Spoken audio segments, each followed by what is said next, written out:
ಹೀಗಿರುವಾಗ ನಾನು ಯಾರ ಹತ್ರ ಅಂತ ಹೋಗಿ ಏನಂತ ಹೇಳಿ? ಭಾವನಾಗೆ ಅಂತ ಯಾರಿದ್ದಾರೆ ಹೇಳು ವೀಣಾ?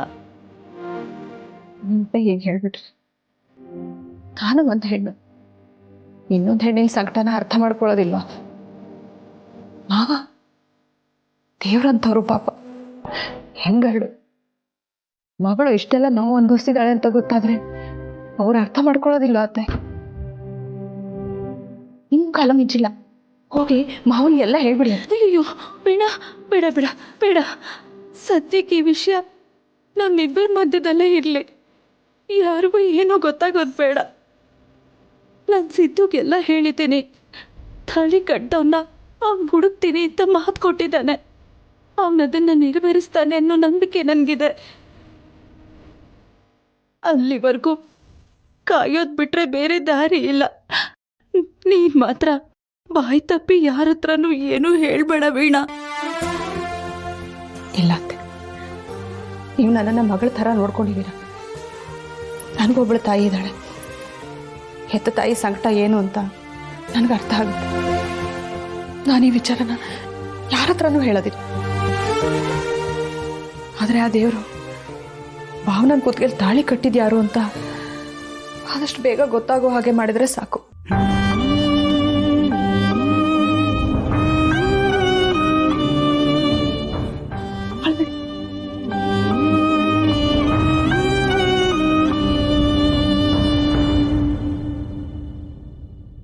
ನೋಡ್ಬೇಕವ, ಹಿಂಗಾಗುತ್ತೆ ಅಂತ ನನಗೆ ಮೊದಲೇ ಗೊತ್ತಿತ್ತು. ನಾನು ಸಾರಿ ಹೇಳ್ದೆ ನಿನಗೆ, ಅವಳಿಗೆ ಆದಷ್ಟು ಬೇಗ ಮದುವೆ ಮಾಡು ಅಂತ.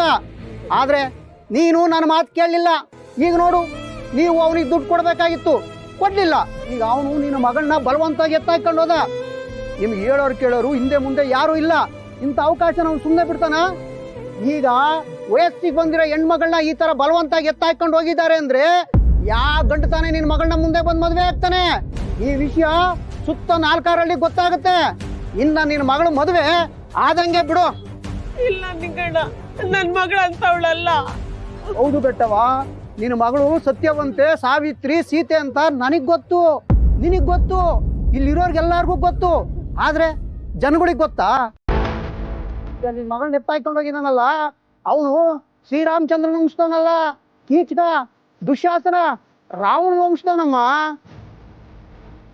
ಅದಕ್ಕೆ ಹೇಳಿದ್ದು, ಏನೇ ಆಗ್ಲಿ ಬೆಟ್ಟವ, ನೀನು ಅವನ ಎದುರಾಗ್ತಂಬಾರ್ದಾಗಿತ್ತು.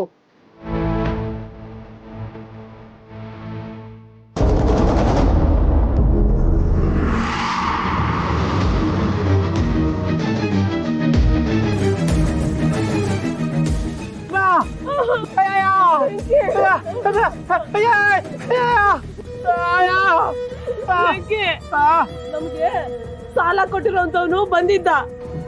ನಮ್ಮನ್ನ ಸಾಲ ವಾಪಸ್ ಕೇಳದ. ನಮ್ಮ ಹತ್ರ ಇರ್ಲಿಲ್ಲ. ಸ್ವಲ್ಪ ಟೈಮ್ ತಗೊಂಡ್ ಕೊಡ್ತೀವಿ ಅಂತ ಹೇಳಿದ್ವಿ. ಅವನು ನಮ್ ಸಲೀನ ಎತ್ತಾಕೊಂಡು ಹೊಟ್ಟೋದ.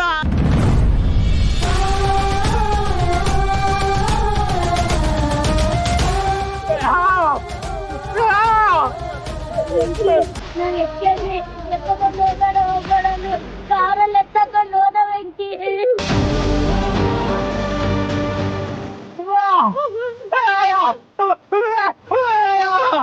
ಪೊಲೀಸ್ ಸ್ಟೇಷನ್ಗೆ ಬೇಡ ಕಣಪ್ಪ. ಅವನು ಎಲ್ರನ್ನೂ ತನ್ನ ಕೈ ಹಿಡಿತದಲ್ಲಿ ಇಟ್ಕೊಂಡಿದ್ದಾನೆ. ವೆಂಕಿ, ನಮ್ ಸೆಲ್ವಿನ ನೀನ್ ಹೆಂಗಾರ ಕರ್ಕೊಂಡ್ ಬರ್ಬೇಕು. ಅವಳನ್ನ ನೀನೇ ಕಾಪಾಡ್ಬೇಕು ವೆಂಕಿ. ಕಾಪಾಡು.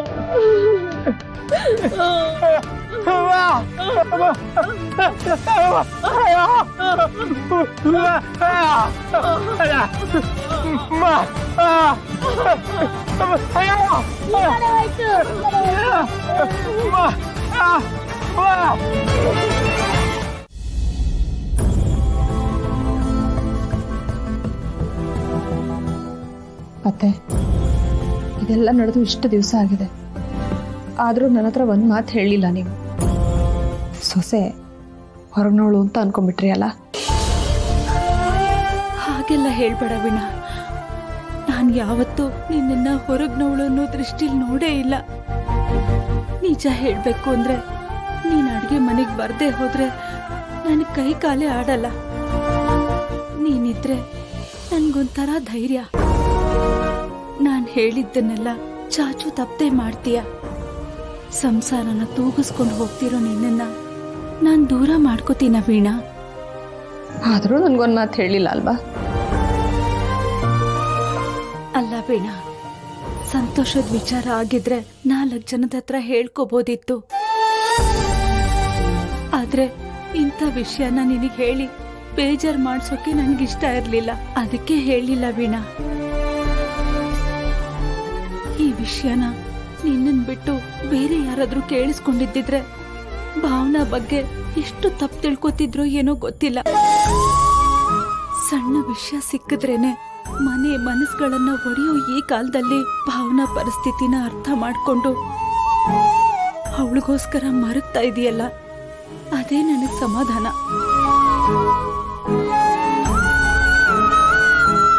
ನಿಮ್ಮಂಥ ಒಳ್ಳೆ ಅತ್ತೆ ಮಾವರಂಥ ಇಂಥ ಮನೆಯಲ್ಲಿ ಹಾಗೆಲ್ಲ ಯಾವತ್ತೂ ನಡೆಯಲ್ಲ ಅತ್ತೆ.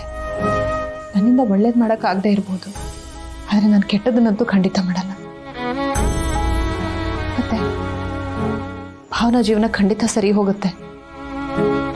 ಆದರೆ ಇವರು ಅವಳಿಗೆ ತಾಳಿ ಕಟ್ಟಿರೋ ಹುಡುಗನ ಖಂಡಿತ ಸಿಗೋ ಹಾಗೆ ಮಾಡ್ತಾನೆ.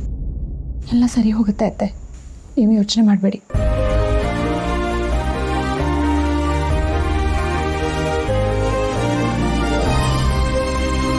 ನಾನೆಲ್ಲ ಮಾಡ್ತೀನಿ, ನೀವು ಹೋಗಿ. ಪರವಾಗಿಲ್ಲಮ್ಮ.